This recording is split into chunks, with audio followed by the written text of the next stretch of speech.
Alright, so you clicked on this video because you want to get into strongman. Now, for my followers, I have made a video on this, and I kind of want to go more in depth because I feel like that video could have had some more in it. So, you want to get into strongman. You want to lift copious amounts of fucking weight, and you want to press big ass logs off your upper deck. So, how we're going to go about that? Completely different. Now, when it comes to deadlifts, I mean, that's obviously going to be more in a powerlifting aspect if you want to do it, right? But when it comes to everything else, it's a whole different sport. You have to program and approach it completely differently. And the way I like approaching strongman is kind of less taxing. Now, I know some people that compete in strongman that have a very taxing program, but you know me personally, I don't really want to have that big of a taxing program because my lower spine is fucked. So that's my max deadlift, 1 rep. And I did get a tad bit stronger after that. I did, I think, 525 for 2 reps. So I don't know what my complete 1 rep max is anymore because I don't do it anymore. Right now, with my powerlifting aspect of training, I'm doing 531, Jeremy Weller's powerlifting regiment. And I know it's like, oh, not that good a regiment, whatever. It's good for starters, but I like how I can individually change the intensity and percentages of power for like bench and squat and deadlift and all that, shoulder press, right? But the main reason why I do that is, like I said beforehand, my lower spine got damaged when I was fat. And I was pretty fucking big. But that whole thing and how I program that for my actual compounds and kind of when I use my other movement, like say I'm going to use the one-handed shoulder press. Forgot what it's called. Some people call it like the elephant dumbbell press, circus bell press. There's a little different names I've seen for the actual movement. And then say like a normal log press and all that. Now with log presses, I kind of program those in more of like a rep scheme. And say I'll go to like a strongman gym and I'll kind of dabble with like going way heavier for a rep or 2 reps, right? But when you're trying to get into actually doing log, like specific movements, right? Say you can't press a weight. You can get it up there and you're finna press around halfway, or like it passes your head and you can't lock it out, right? Now, what I've done to kind of help that is just blatantly do from your rack, put it where that sticking point is, and just overload the fuck out that portion right then and there. I'm gonna put videos for everything as well, but either that, and I also have learned what's helped is my sitting military press also helped quite a bit. Now, I think that's kind of because I don't really go insanely low in my sitting military press because I feel like I'm throwing my shoulder in a very uncomfortable position for myself, and doing full range of motion, there's not really that big of a difference in muscle growth, and I really train that for power, so I don't really give a fuck. My front delts are wide as shit, they're big as fuck. I don't need that extra like 3% muscle growth in my front delts, they're huge. Alright, we're getting off point though. So, back to the log, right? I kind of address my log presses on 2 different spectrums, right? So here will be like a normal form log press, and then here would be kind of, I made this setup on my rack where I'm going to put the log to where it just directly turns into a shoulder press movement. That's it. Now, I'm going to use the same kind of form positioning where my body would be in that press, so I'm mimicking the movement, I just cut half of it, you know what I mean? And there's going to be times where you're going to go higher up in weight, and I feel like just training the movement by itself, the second you go higher, your form starts to deteriorate. And that's just like, I truly feel like that's never going to change until you start locking down on certain portions of the lift. Now, I've done this with bench press as well, to where I would start pausing and exploding, and then it would be to where I would start pausing, and in that pause before I explode, I would use leg drive. And that's kind of a way of bench press splitting them into 2, because you're going to go from your feet through your legs into your press with using leg drive, and it becomes one fluid movement. Now, if I go to where it's just me dropping and putting that bar on, not dropping, but putting the bar on my chest, right? Holding it, fucking exploding, that's one portion. Because that's only my upper body. And then go in and do where it's the leg drive into the press. Now it's the normal. I split into two. And I realized doing that, it's made even my higher sets or higher numbers or higher reps, whatever type of set I'm going to do there, way more fluid when it's more intense and has a little bit more volume compared to when I didn't do it. So, kind of example, like going back to the bench press, I'm going to show you both with 340 of me doing the difference. Now, don't get me wrong, I'm a little bit heavier because I went on a bulk, so you're going to see a little bit more tummy. But my whole statement still stands. My form has got way more better when I lock down on it. Now, you can get strong, just press and do all that shit, but if you want to be fluid and not want to get injured, when you are doing these heavy compound type of movements, you need to break down the form and perfect it to a T. So, now going a little bit away from log pressing, and we're going into military pressing, right? So if you're gonna log press, you gotta have a strong military press. That's kind of a given. You know, it's common sense. I see two ways of this, right? You're either going to undertrain or overtrain. You're gonna do too much or not do enough. It's pretty simple. I see a lot of dudes, they'll come in and they're doing a plate 20 reps. Why the fuck are you doing this? Like, oh, I'm trying to get strong, I'm trying to get comfortable with the movement, you know what I mean? You're doing it for muscle reps. You're already comfortable with the movement. And then there's other times where you're turning the shit into a pinch press. And a pinch press, I mean, that is a movement, but come on, man. Come on, man. That shit looks stupid. You're hurting the fuck out your back. So, there's two different ways, right? You gotta find that medium for yourself, right? I like the power regimen I'm doing because I can perfectly program that medium. And with deloading, kind of, don't get me wrong, it's fine deloading and just doing lower weight with the military press. But I've kind of realized with my own body, and I mean, you can try it out. That's why you're here, is to listen to what the fuck I'm yapping about, is sitting. Sitting military press removes a large portion of a normal standing. You know, you gotta like stabilize with your back and everything, and if you're gonna do kind of the strongman little bounce, your legs can get a little bit activated. I mean, it's a compound movement. You got a lot of muscles moving the whole fucking thing. So sitting has completely removed the tax from my back because, like, after so many times of doing standing, my back is just cooked.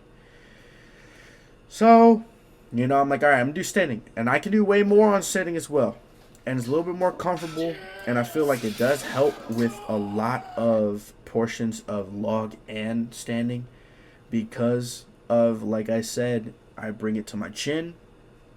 So it's like I'm overloading the lockout portion of the military press. And, you know, with all powerlifting, it is a little bit of strongman as well. They kind of all adapt a little bit to different aspects because they're different sports. You have to have a week where it's like, okay, it's fine. Then you have a week where it's harder. You have a week where it's really hard. And that's when you deload. After that is when you deload, right? It's just common knowledge. Your body cannot handle going 100% in the gym 7 times a week. You know, you do not respond well to heavy fucking volume. It's utter bullshit. I mean, I believe that my damn self. It's not true. You're cutting into your fucking gains, brother. So now that I've kind of talked about the deadlift a little bit, the log press, and your military press, now I'm not going to go into about necessarily Atlas stones because I've not been fortunate enough to buy one yet. And when I do get one and I start playing around with them big ass rocks, then we'll go into dabbling with Atlas stones, right? But I love farmer walks. I have used a yoke. So Those are just these beautiful movements where you can really strengthen your core and really just add this level of stiffness to your fucking frame when you're doing these movements. So we're gonna get a little bit into accessory work and targeting like problems within your lifts, right? So with deadlifts, rack pulls are gonna help a lot with lockout. And when you're doing a fucking rack pull, do not fucking lean all the way back and use your legs. That's not the same thing. You're not doing nothing there. You're using rack pulls to target your lockout. So your bar should be either at your knee or under your knee joint. And you should be leaning forward like you're doing the deadlift. I see a lot of people like, oh, I do rack pulls to target my deadlifts because my lockout's weird. What you're doing when you're doing that lean back and just using your legs is you are putting yourself in the position to further use bad form. Because what that is hinging. Now, don't get me wrong, I hinge sometimes when I'm doing like 5x5s after like maybe the last two sets, the last rep or two or so. I hinge a little bit. It's not that bad. But if every single deadlift you do has a hinge in it, brother, you need to lock the fuck in. Your back is not strong enough for this shit. So, you have to lean into the shit like you're doing a deadlift and pull it like you're doing a deadlift for it to work. Do not use your legs. And another thing I kind of like doing is when the actual deadlift is higher, that also helped with my lockout not being as rough when it comes to me doing way higher weights. No matter what, you're going to hinge a little bit when you're doing high volume and high intensity. But I realized when I have my actual deadlift, this bar, like a couple inches of where it's supposed to be, that really, really helped with my lockout. And I mean, there's other ways where you can do like deficit ones where it's lower and your body's higher. That shit is rough. I'll tell you right now, do not load normal weight. You're gonna be like, oh, I can do 375, 365. Don't do 315. That shit is humbling. You're gonna hurt yourself. So that's also good is deficit ones that just builds really raw strength. If you can do deadlifts with 2 inches more ROM, them 2 to 3. Look, we'll do 2 to 4 because I've seen some people do 2 to 4, right? Those 2 to 4 of extra inches of ROM compared to not, yeah, you're strong as fuck now, brother. So that's a good thing to use. I use that kind of sparingly when I feel like I need to target and pass a certain number. I'll start throwing it in. I don't really have those programmed in crazy. Back with pressing movements, your big helpers are going to be minimizing the amount of strain and fatigue you're going to get, right? So you do standing for a while, deload with sitting. Might even run a week of sitting if you want to. I mean, I've seen some people do it. It works. I've seen some people also use the log itself and have their kind of pins on their rack, like their safety pins, and they'll press from there. Easily do that as well. And that is a beautiful way to deload and also a beautiful way to target if your actual lockout is bad. And then as well as just doing it standing from the safety rack is also a perfect way to do it. And I've realized kind of mixing the elephant dumbbell or circus dumbbell press, whatever you want to call it, in with your log movements, you're kind of moving your body in the same way. So it's kind of indirectly helping with your log press, right? Because it's kind of like the same flow of how your body's going to pick up the dumbbell into the press and all that, right? It's just one-handed now. And I feel like that's like a beautiful kind of accessory because not only are you going to strengthen your arm on one side because you're doing one at a time, so let alone just one arm, other arm, these are both getting stronger. So when you're stable and holding the log, you're going to be strong under press. But yokes, right?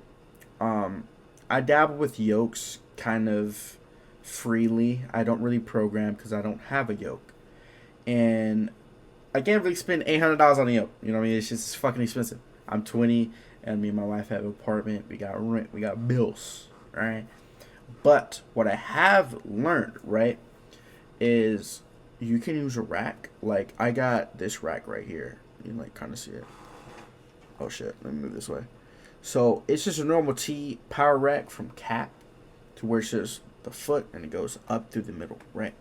Now, these type of racks that I've seen on social media, the way people use them for strongmen, is the little bar that goes around, like, at the very top that kind of connects them. You can go a little bit down wherever your height's going to be, and you're going to drill into that motherfucker. So, if I were you, I'd go on Facebook or try to find it. It is only $100.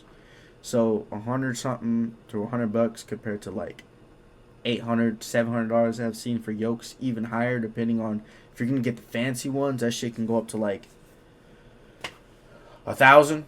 And I don't know if I'm just looking at the wrong place or whatever, but I see them. They're pretty fucking expensive. You can turn one of these power racks into a yoke. So when I replace her for a cage rack, the beauty ain't gonna go away. I'm gonna make her into a whole fucking yoke, and we're still gonna use her. And I mean, I have these little kind of weight pins. So all we're gonna do with those weight pins is then kind of secure them onto it, and I might like weld it or whatever. Get one of my buddies to weld it so it doesn't move, and then I'll just load weight onto that. Now I don't program yoke movement for that reason. I don't have one. So when I do make my power rack into a yoke, there'll be a little bit different story with that, right? But I mean, that's one thing that you can do.